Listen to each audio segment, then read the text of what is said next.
Hi Cancer, kamusta kayo? Hope you're all doing well. And welcome to 1111 Pinoy Tarot. This is a general reading for love or romantic situation. Just take what resonates for you at wag ipilit itugma kung hindi para sa'yo. Please subscribe, like, comment, and share. And please tap the bell for updates. Maraming salamat sa iyo, Cancer. Tingnan natin kung ano yung energy ng person mo on love and romantic situation. How does your person feel about you? Okay, ano yung energy ng person mo, Cancer, towards you? Energy ng person mo.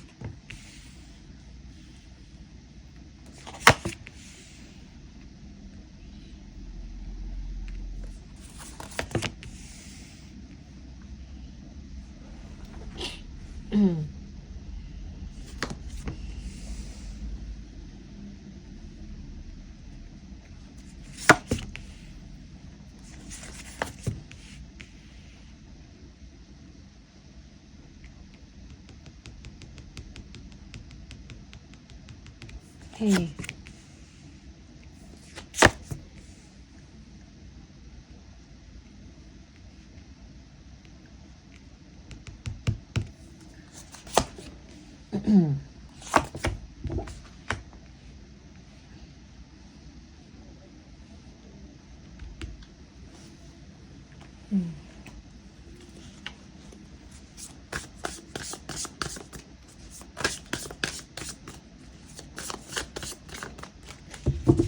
Tingnan natin. So, you might be dealing with a Scorpio, Pisces, Sagittarius, okay, Libra,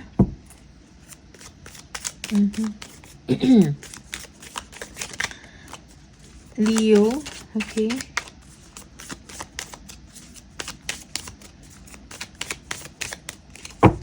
Gemini. Tingnan natin, ano tong Five of Pentacles.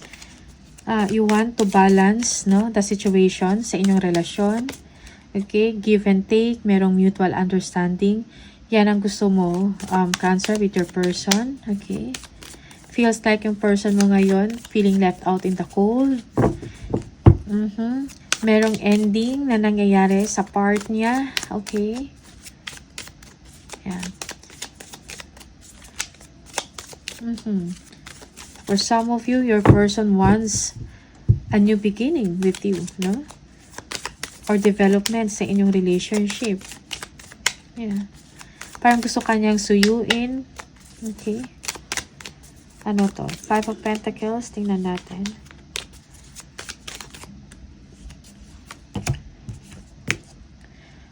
Oh. Five of Pentacles. Three of Pentacles.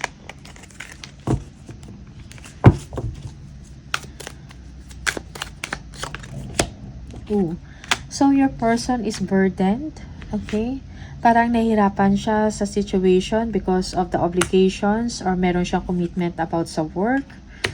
Okay? For some of you, this is a third party situation. Okay? Yeah. Merong commitment issues, no? And responsibility na mga problema or issues.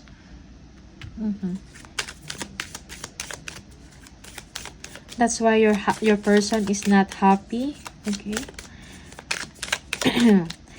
Parang kailangan niya ng balance sa kanyang situation. Yeah. Tingnan natin. Ooh. Nine of Swords. Tingnan natin. And the Tower. Merong unexpected na ending sa situation ng person mo, Cancer. Okay.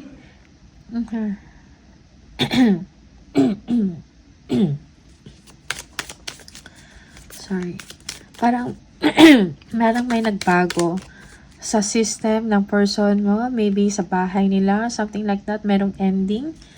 If your person, kung merong third party involved, it might be that merong break up or ending, no, sa relationship niya with the other person. Okay? Just take what resonates for you. but your person is feeling left out. Okay.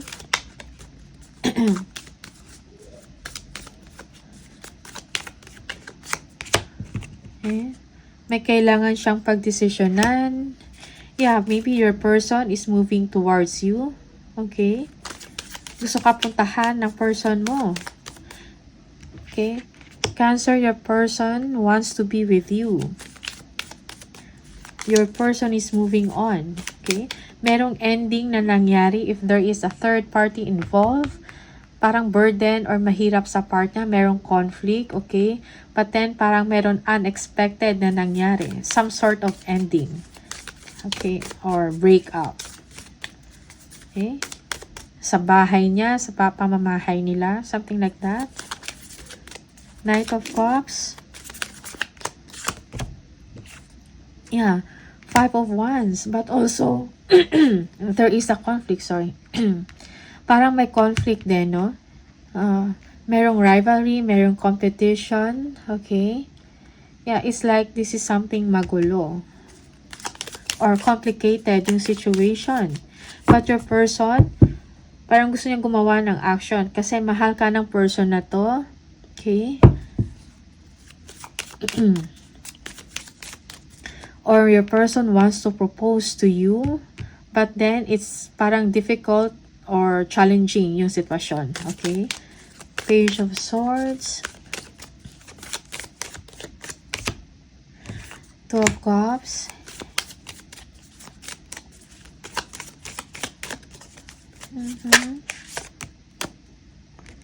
Two of Swords. Okay. So, I think your person is getting more information, no? Kumukuha siya ng mga informasyon about a relationship. Okay? Meron or may kailangan siyang pagdesisyonan about sa relasyon ninyong dalawa. Okay? Gusto to i-communicate ng person mo sa'yo, Cancer. Na parang merong problema sa situation niya and that gusto kanyang puntahan or makasama, gusto niyang mag-propose. Okay, but problemado or conflict, no, ang situation. So your person is parang kumukuha siya ng mga impormasyon, okay? Or maybe your person is stalking. Okay?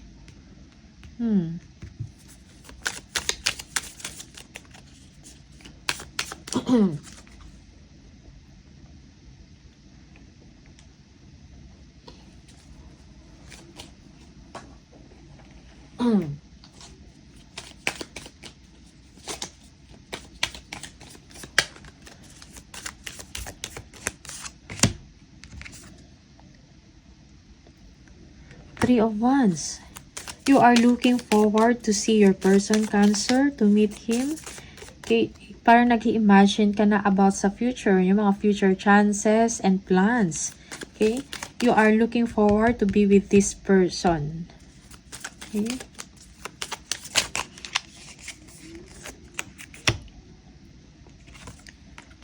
Yeah, Eight of Wands. For some of you, you're going to send message.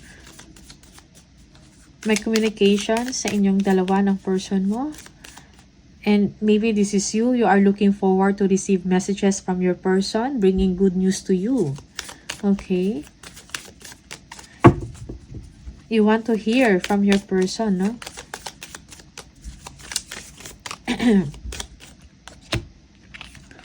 Okay. So, balance, no? Para magkaroon ka ng, balance in your emotions. Be patient, kalma lang, okay? Be also smart sa mga moves mo, Cancer, okay? If you want stability in your connection or relationship. Okay? Wheel of Fortune.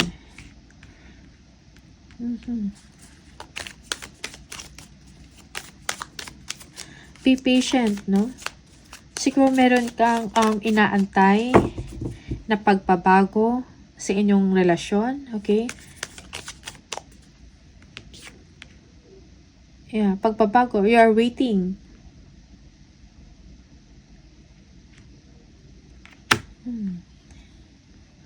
Only time can tell, no? Regarding sa stability mo with this person. Regarding sa stability ng inyong relasyon. Okay?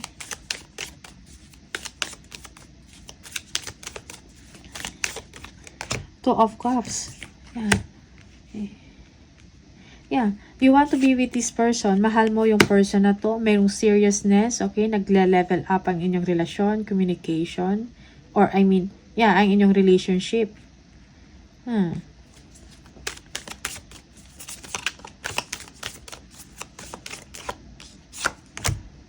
Yeah, Ace of Swords. You want some truth from your person. You want to hear, no? You want to hear from your person na mahal ka niya. You want validation. Okay? Oops.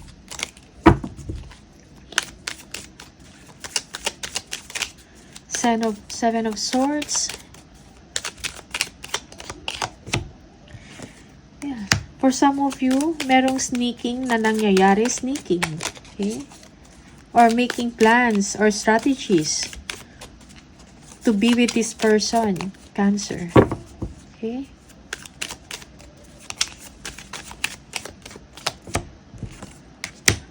And it is difficult for you.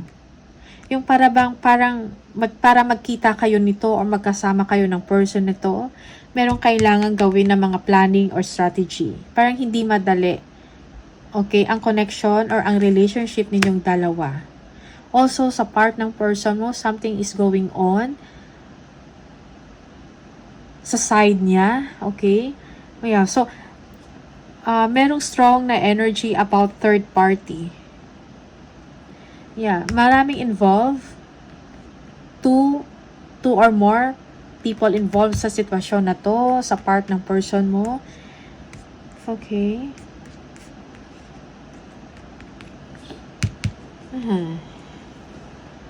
You want also your person to make a plan para sa inyong dalawa.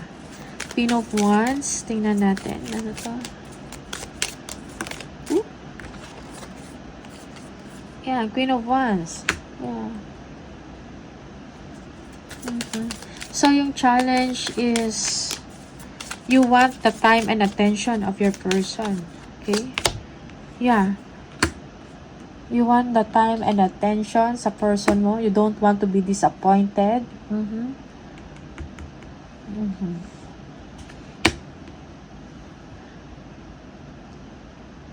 Just take what resonates for you, Cancer. Minsan, baliktad. Okay? Yeah. My challenge, no? Para bang kailangan ng planning. Okay? Or ng ways para magkita kayong dalawa. Okay? Because it's not that easy. Ten of Wands. Tingnan natin. Ano to? Okay.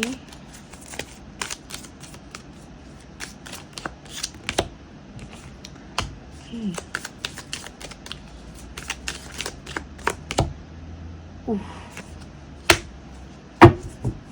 Okay.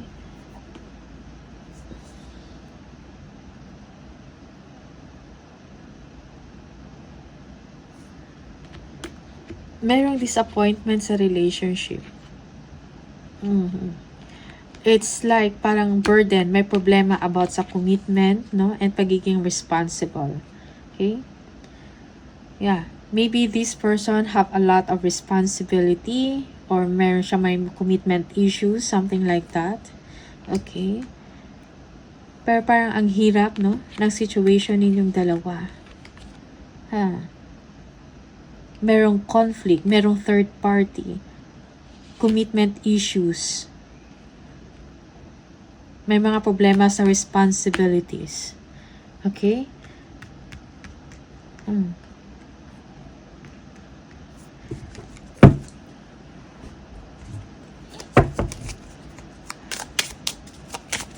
Okay? So, parang kailangan ninyo i-resolve. Okay? Kung ano yung pwede or ano yung magandang gawin sa inyong sitwasyon. Okay, there is a third party situation, very strong. Okay, be smart. Okay, about yeah, and wise, make long-term or future plans, no?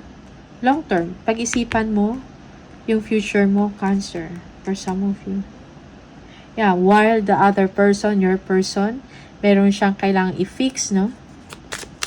Sa situation niya, merong ending na nangyari sa part niya, and now your person is conflicted. Merong spying and stalking na nangyayari. Let's see, hidden truths from both of you.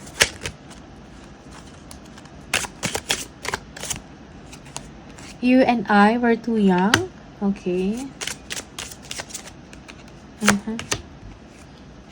Yeah. So many things remind me of you. So, naalala nyo yung isa't isa. Some of you. Okay. Merong, I know I mess up everything.